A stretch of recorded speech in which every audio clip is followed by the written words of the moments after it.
Hey, what's up? It's festival volunteer so that I could sneak in my drugs and not have to pay admission to get into the event. Festival worker Hoop. That was clumsy. You got the gist. It's the hatening. It's me. We're talking about music festivals today. Because the world is opening back up, and every fucking musical artist you've ever heard of is playing a festival this year now. Yeah, I mean, who knew that a pandemic would lead to a sharp increase in mass multi-day gatherings, but here we are, baby. Yeah, so festivals are, I don't know, like, if everyone has experienced festivals or not, but everyone's at least familiar with them, you know? And I said music festivals specifically because, like, I guess technically, like, there are, you know, religious festivals, or, like, I guess the Ren Fair might also be a festival, you know what I mean? But I'm specifically talking about, like, you know, multi-day, like, concerts, right? Multi-stage, multi-day, like, big events, big concerts and stuff. Burning Man, I'm not counting Burning Man. I've also never been to Burning Man. I don't know if I'd even like to go there because of the, you know, the sun would also be in attendance and we're not friends. I don't want to cause any drama. But yeah, so, like, music festivals have obviously been around for fucking ever. Like, everyone knows about fucking Woodstock and all that shit. And it's, like, it's one of these things where, like, when I have, like, two ways to look at it, you know what I mean? So, like, the first way that I want to talk about is, like, being someone who visits the festival, right? Like a customer, a consumer of the festival, let's say, you know. And I have very limited experience with that, but the two that really stand out to me were very fun, pivotal experiences. You know, this is going to be another anecdotal episode, but I think there may be some relatable content in there. So the first festival I ever went to, like, of my own volition, I suppose, was Bonnaroo in 2009. And that was just, like, that was a really formative experience and a really important experience for me, like, developmentally, I suppose. Because it was, like, all my core group of friends at the time, my core group of buddies, and then, like, some, like, larger friend group people. Like, we went, like, 3 or 4 cars down. And it was one of the first times where I really was able to kind of, like, go on one of these, like, big trips, kind of, like, just with the homies, right? I had just graduated high school. I was 18. I was going to college. I was kind of, like, on top of the world, you know, like, for the time being.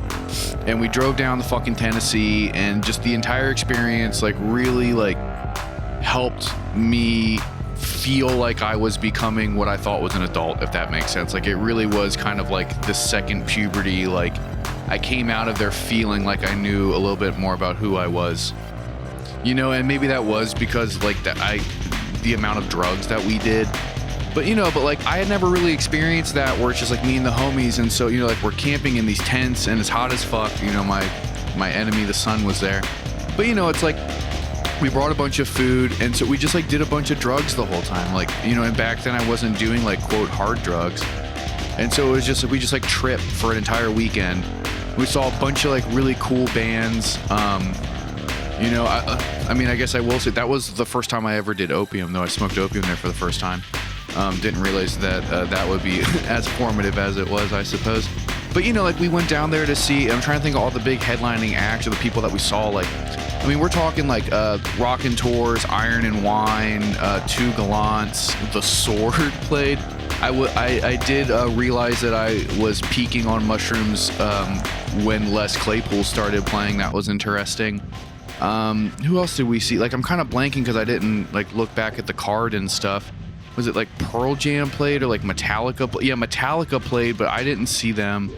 But, you know, like, it was this thing where, like, we were all very excited for a lot of these artists that were rolling through, but then also just, like, the idea of being, like, this, like, carnival, and we're just, like, tripping, and we're smoking weed, and we're just, like, hanging out, and we're young, and it was really great. Oh, I saw Minus the Bear for the first time there. They were, like, one of my favorite bands in high school, so that was, like, really intense and really cool. MIA performed when she was pregnant. That was fun. You know, but it was just, like, it was a really fun experience. It was a really freeing experience. We kind of met some people at the other little campsites, we'll call them, just kind of like putzing around. I think one, oh God, yeah. So like I saw a kid get dosed, which was fucked up. I guess there was some motherfucker with like acid in a water gun and he sprayed a little kid in the face. That was really fucked up. But okay, so the first night we were there, they do like a really intense like burner style like festival thing, right? And I remember so if anyone's ever been to like one of these festivals, like you kind of post up and then people will just walk around like the tent like roads basically, you know, because they set it up on like a grid pattern and they're just selling any drug you can think of, right? And it's festival shit, so it's not like they're like heroin, crack, like PCP, that's like, you know, it's like Molly, fucking mushrooms, acid, like that kind of vibe. And so people were walking around and we had a bunch of cash and, you know, whatever. So we were like, we're going to do a bunch of drugs and hang out. And someone came through and so we bought a bunch of acid. And so we took acid and then we were waiting for the acid to kick in and the acid didn't kick in, right? And so then we were like, fuck it, the acid is bunk. And so someone else walks by a couple minutes later and we had waited an ample amount of time for the acid to kick in. And then someone walked by and had a bunch of fucking mushrooms. So we bought mushrooms. And so we ate the fucking mushrooms. And then as soon as we ate the mushrooms, the acid kicked in. And we're like, oh fuck, this is gonna be fucking wild. So the sun sets, we're tripping our balls off. We go to the fucking festival ground, but again, like they're doing this like real burner thing. Like people are dressed up like fairies and minotaurs and like spitting fire and shit. I didn't know that that's what it was. I thought it was just going to be kind of like an open air market. And so I'm having like the full visions, like colors are crazy. Like, you know what I mean? Like when you watch the shitty college movie where everything's like kind of blurry and you're walking around like, whoa, like that was me at 18, you know? Fun fact, the randoms there were calling me Huck Finn because I had my dirty little mullet and mustache and I was rolling my own tobacco, so I always had tobacco in my shitty little mustache and I was just wearing like a dirty white t-shirt and cut off fucking Daisy Duke jean shorts and then these like little moccasin loafer things because it was 2009, baby. But so I look like that, I'm real fucking rail thin, tripping my balls off, and I'm like walking around this fucking festival ground and there's like dudes dressed up like centaurs and fucking, you know, like fairies and shit, and I ended up freaking the fuck out, and then luckily I found someone from our camp and they like took me back and like put me to bed. But I experienced one of my biggest regrets at Bonnaroo, and that was so Sigur Rós was playing and they were one of the big reasons why I wanted to go. And they were playing like a Twilight set, like, you know, it was something crazy where it's, you know, they were playing from like 2 a.m. to 4 a.m. or 3 a.m. to sunrise, or, you know, something fucking crazy like that. And so whatever night it was, like the headliners sucked. I think it was like we watched Chris Rock do stand up and then he opened up for either Pearl Jam or Metallica. I really forget who it was. It was some big band like that where I just like, you know, I was like a pretentious fucking teen. I had no interest in watching them. And so I went back to the camp and I was hanging out with one of the other dudes over there and he had gotten some absinthe from somebody. And so I drank some absinthe and the absinthe kicked in. And then that was when I smoked opium for the first time. And so I had absinthe and opium and I immediately fucking I started tripping really, like I was just like fucked up and I was kind of freaking out. And so I laid in the tent in my sleeping bag.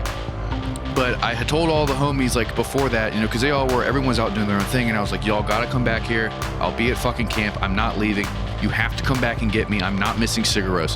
You have to come back and get me. And they're like, sure, we got you. So anyway, I do all this shit. I get too fucked up, a little bit too fucked up. I go in the tent to kind of chill out. I end up passing out. But in my sleep, I rolled into the corner of the tent next to a bunch of sleeping bags. So when everyone came to get me to watch the Sigur Rós set, at like 2 o'clock in the morning or 3 o'clock in the morning, whatever it was, they couldn't find me because it looked like I was just like a big pile of blankets and bags and shit. So I missed Sigur Rós, and I woke up in the morning and I was livid. I woke up like, fuck, what the fuck? Like all that kind of shit. And they're like, dude, where were you? We were looking for you forever. And I was like, motherfucker, I was right here. And they're like, no, well, we couldn't see you in the dark. What the fuck? You know? But yeah, like aside from that, like Bonnaroo was just like this really fun, you know, experience, and it's kind of like ran around with all the homies.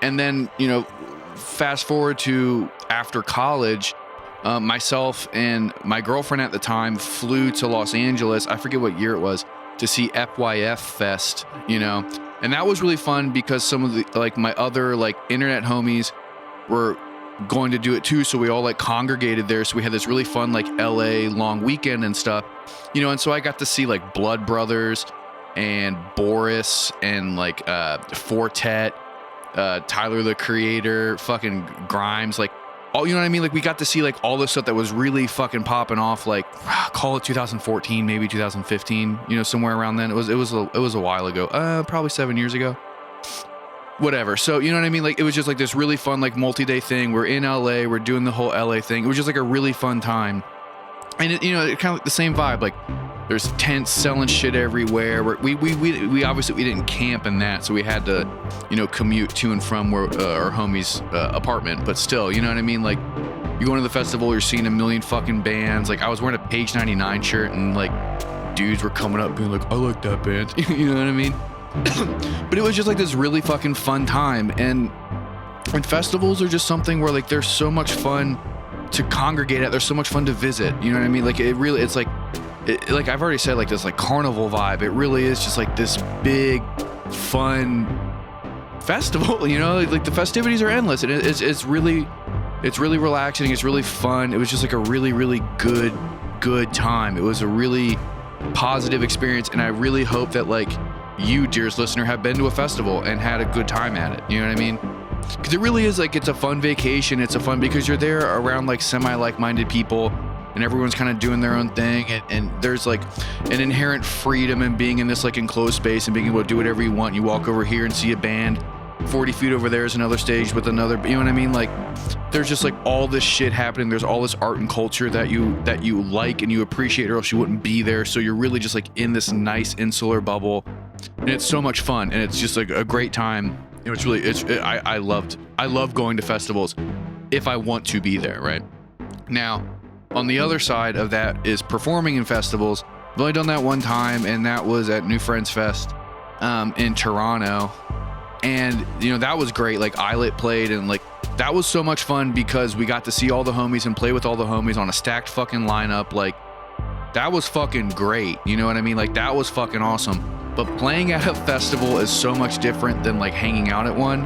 And I've never had like the experience of obviously like rolling up in the fucking tour bus and you're backstage. Like I don't know what that's like. Like Andrew knows what that's like because that's his fucking job to like do that shit. But like on my end, it was just like going to like if you're in a band, you know what it's like to play like at a fucking club and there's like a 3-4 band bill, you know, but then just like double or triple that. You know what I mean? So it's kind of like for me, like I loved it, and it was so much fun. I think we played a pretty good set, although my fucking kick pedal broke after the first song and stuff.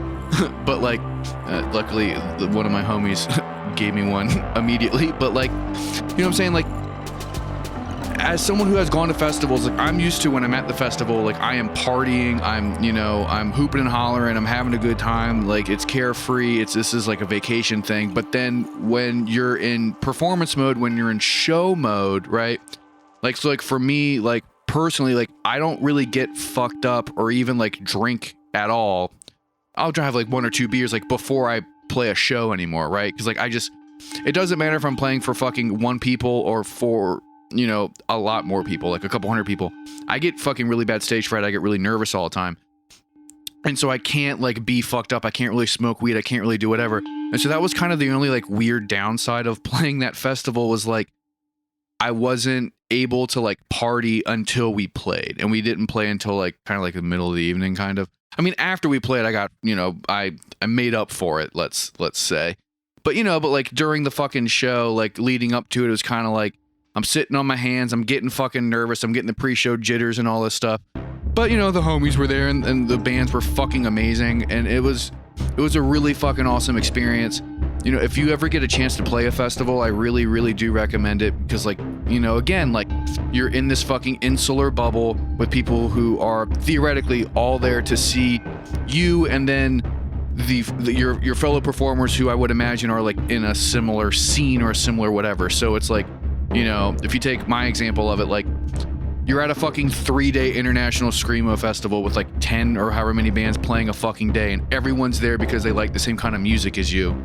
So you're making friends, you're seeing people you've seen on the fucking internet, like you're doing all this shit, you know what I mean? Like it's really fucking good vibes. I know how lame that phrase is, but it's fucking great. Like festivals are awesome as shit, you know? And then like I know people who like work festivals, and like obviously like work is work, but it still seems like pretty chill because there is kind of like camping overnight vibes sometimes. Like when the work shift is done, you do get to hang out.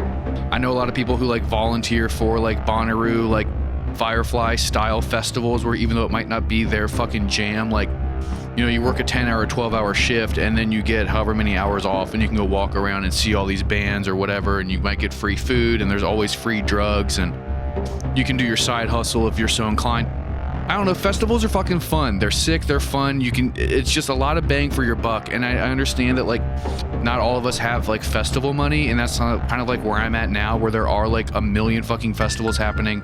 You know, and COVID shit aside, it's like, you know, I don't really have the money right now to like fly to fucking see, you know, the new Furnace Fest. Would I go if it was convenient? Yeah, sure, but I don't have the money, so I'm not going to. And there's shit happening in like California, there's shit happening in Texas, there's shit happening all over the place. And it's like, I would fucking love to attend, but like, I can't really take off work. I can't really, you know, buy the ticket plus, you know what I mean? Like it adds up very quickly. So like, I feel like there definitely is like an inherent like socioeconomic issue involved with going to festivals, right? But I would say that like, if you have the means to attend, I would not pass up the opportunity to attend a festival, especially if you haven't. Definitely I would do it. But if it's something that's not going to fucking bleed you dry, definitely do. And you know, and if you are someone who doesn't have that luxury, like, you know I've been gassing it up, and I'm not going to sit here and say like you aren't missing anything, because I really think you are, but like I get it, and I understand like the place of privilege I've been in at being able to both play and attend. But you know, like all in all, festivals fucking rock. They're really fucking fun. You know, Andrew has way better stories than I do, because he actually does like big deal festival circuit stuff, you know what I mean? Maybe I'll get him back to do another guest inning about where he can just go on some fucking anecdotal fucking trip down memory lane. But until then, that's the end of the episode.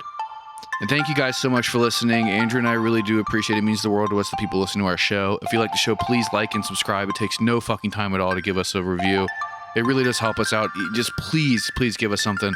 You know, in that regard, tell your friends. People have been telling their friends. We appreciate it more than you can ever know. It really is wonderful that people have been recommending the show. You know, I mentioned it earlier, but someone reached out to me and said that they really like the show and they related to our content, and it really made me feel good about myself, and that doesn't happen that often. You can find The Hatening on all social media platforms, and from there you can find the individual profiles of myself and Andrew. Engage with us. We love it. Take care of yourself. Take care of the people around you. Make sure you drink water, which is what Minus the Bear said after every one of their songs, because it was during the day and people were getting so fucked up. And don't forget to tell your friends you love them.